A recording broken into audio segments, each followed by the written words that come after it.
Bible పట్టుకొని మాట్లాడే వారి మాట ఏ రీతిగా ఉన్నది.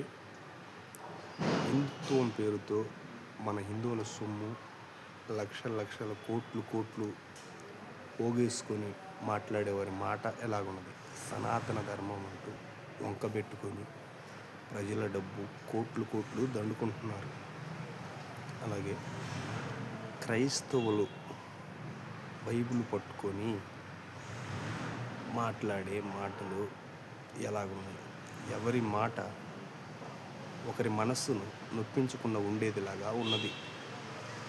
సనాతన ధర్మం అంటూ అడ్డు పెట్టుకొని ఎంతమంది మనస్సులు కల్లోహాలు అయ్యేటట్లు బాధపడేటట్లు ఎవరు మాట్లాడుతున్నారు.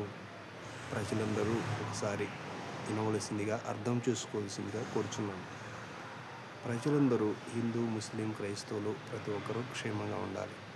అంటే మనలో కల్లోహాలు లేకుండా ఎప్పుడైతే మనం నడుచుకుంటామో అప్పుడు ఇతర దేశానికి సమాధానం చెప్పగలుగుతాం, ఇతర దేశాన్ని ఎదిరించగలుగుతాం. అలాగే మన దేశంలో మన ప్రజల 3 మతాల మధ్య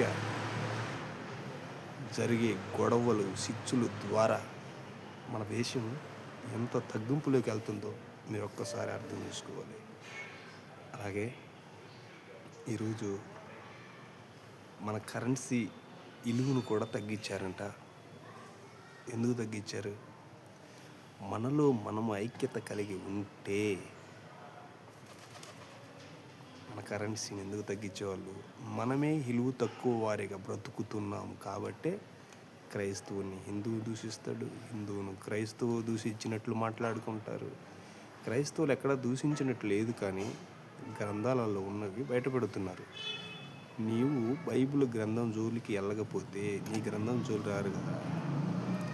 అరే బూత్ పుస్తకం అంటావు. అరే గుండోడా, నీవు అలాగంటే ఎంతమంది మనసులు నొప్పించబడుతున్నాయి నీకు తెలుసా? అర్థమవుతుందరా? ఎరా, నీ ఒక్క దేవుని నమ్ము అని చెప్పే ధైర్యం లేదు నీకు. చిచ్చులు పెట్టే ధైర్యం ఎక్కడుందిరా? చట్టాలు నిన్ను పట్టుకోవట్లేదు. మతోన్వాదులను శిక్షిస్తూ వస్తే మీరు దారికి వచ్చేవాళ్ళు మిమ్మల్ని బిడిగుడ్లాగా వదిలిపెట్టాక మీ ఇష్టం వచ్చినట్టు పదురుతున్నారు. క్రైస్తవ్యం అంటే ఒక కట్టుబాటు. విచ్చలవిడితనముతో మాట్లాడకూడదు. విచ్చలవిడిగా మాట్లాడకూడదు అని ఎదిరించి మనస్సులను దూరం చేసుకోకూడదని ఏ కాడికి ప్రేమతత్వం చూపిస్తున్నారు. దేవుడు చెప్పాడు, ప్రేమనే, మీకు సాధ్యమైనంత వరకు మనుషులను ప్రేమించండి అని చెప్పాడు. అలాంటి ప్రేమలు మనుషుల్లో లేకుండా చేస్తున్నాడు. ఒక కరుణాకరు, లలిత్ కుమారు, అమర ప్రసాద్, ప్రవీణు, పల్ల పార్వతి, ఇట్లాగా వాళ్ళు అనేకులను తయారు చేసి మత ఉన్మాదులుగా తయారు చేస్తున్నారు. మత ఉగ్రవాదులుగా తయారు చేస్తున్నారు. ప్రజల మీద కుసిగలుగుతున్నారు. మనల్లో మనకి గొడవలు పెడుతున్నారు. వాళ్ళు బాగున్నారు, మళ్ళీ డబ్బులు దండుకుంటున్నారు. మన హిందువుల సొమ్మంతా దోచుకుంటున్నారు. బజరంగ దళాలు అయితేనేమి, శివశక్తులు అయితేనేమి, ఇలా మతాల మధ్యలో గొడవలు పెట్టి ప్రజలను మనకు విభేదాలు తెస్తున్నారు. ప్రేమతత్వాన్ని చెడగొడుతున్నారు.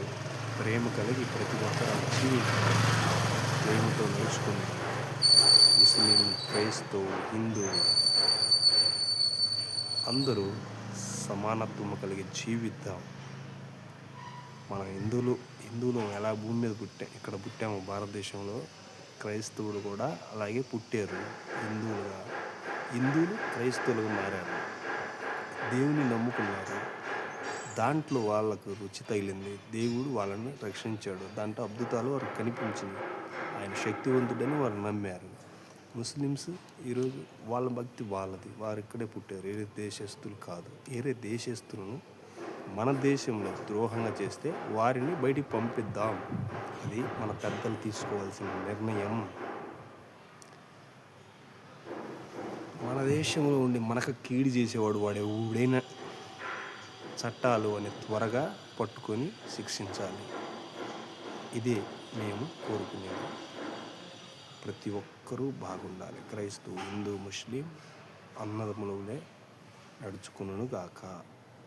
ప్రేమతత్వం కలిగి అందరూ జీవించును గాక. దేవుడు అందరినీ కాపాడును గాక. అందరినీ పోషించును గాక. ఆమేన్.